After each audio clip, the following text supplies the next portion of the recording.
Yeah,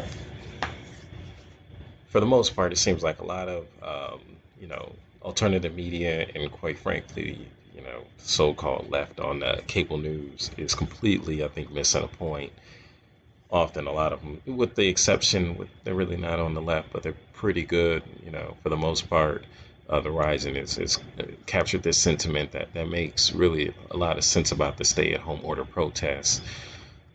Overall, I mean, do I like a lot of like a lot of the, I guess, quote unquote, substance or direct complaints and how people are going about it?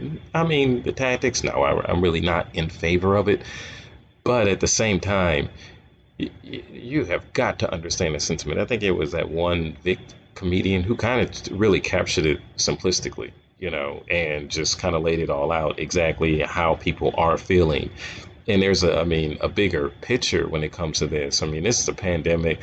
A lot of us, this is new for us. We've never really been through this at all. So, to all of a sudden have the government literally just shut everything down and basically make us pause all of our lives, most of us, I mean, with the exception of some people, probably for the most part in the professional class that, can,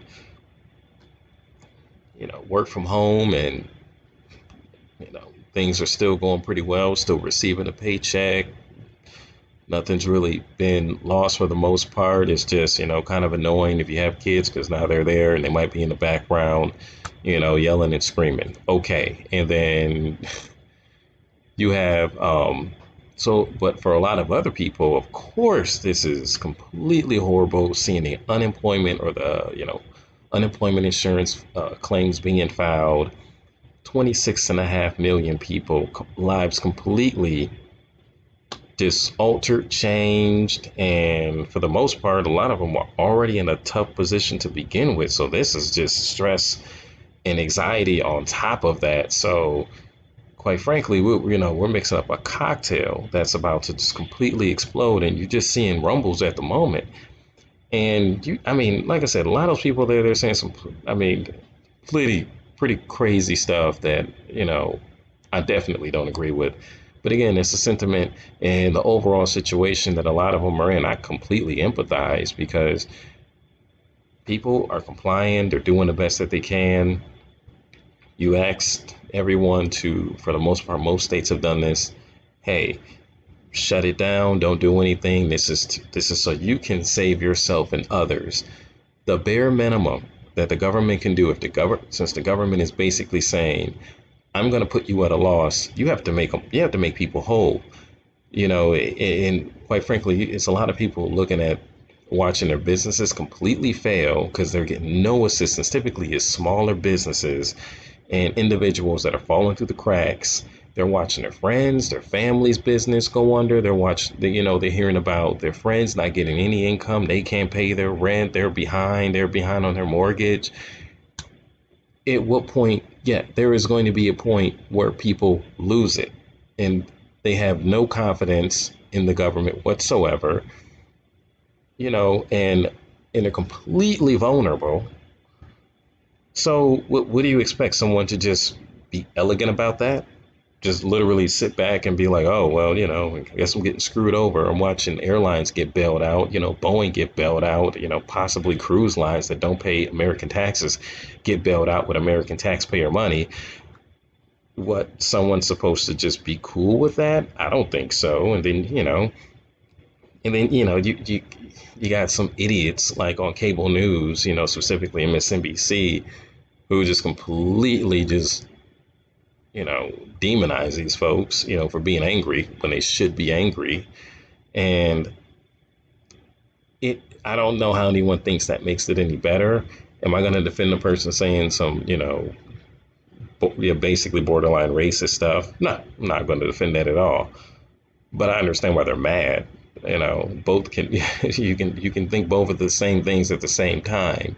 Um, and I'm not going to excuse it, but still at the same time, totally understand being pissed off. Um, so yeah, definitely, and really, and I'm getting sick of these people. A lot of them, typically I like watching a lot of them.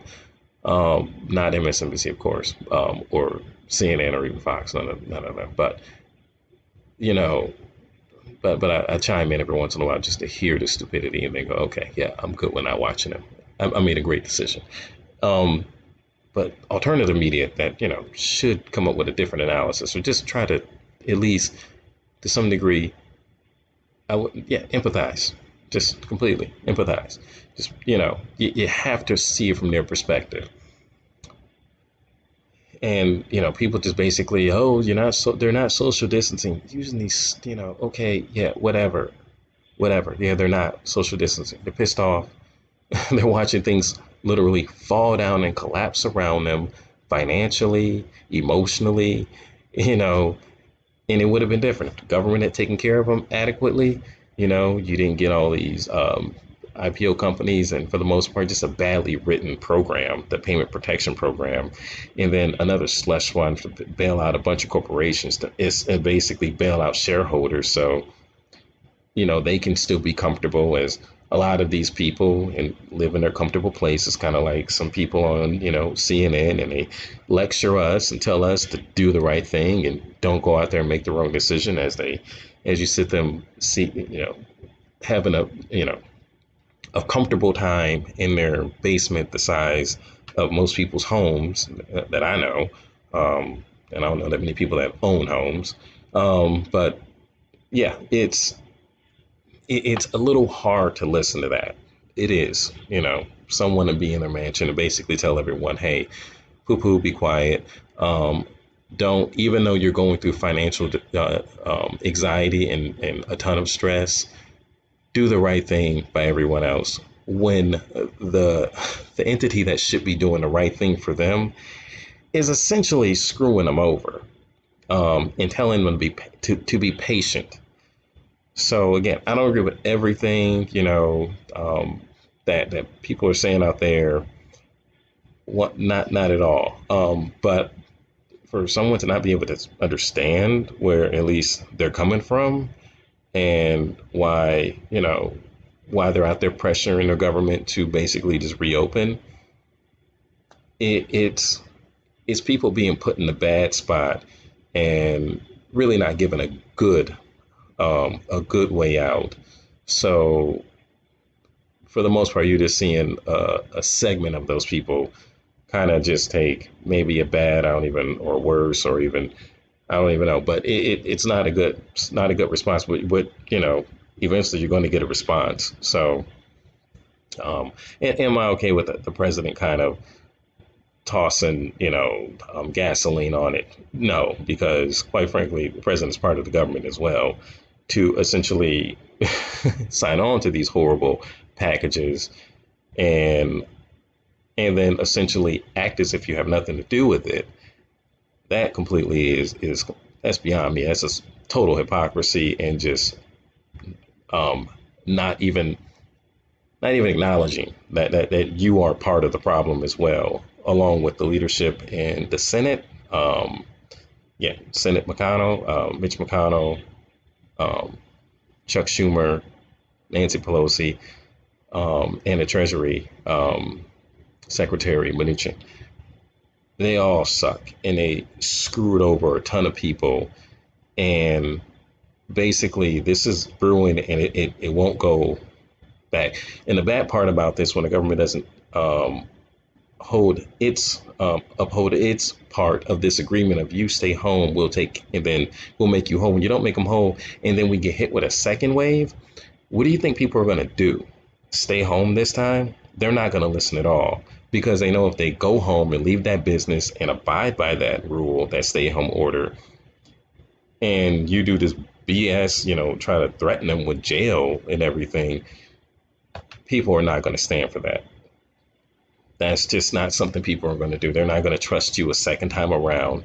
And then especially the people that almost lost their business but just barely made it, they're not going to do it. So worker relief and specifically small business relief should have been first. That should have been the first thing that they did. And yeah, they totally let a lot of people down and, you know, made that bed. And now, unfortunately, we all have to lay in it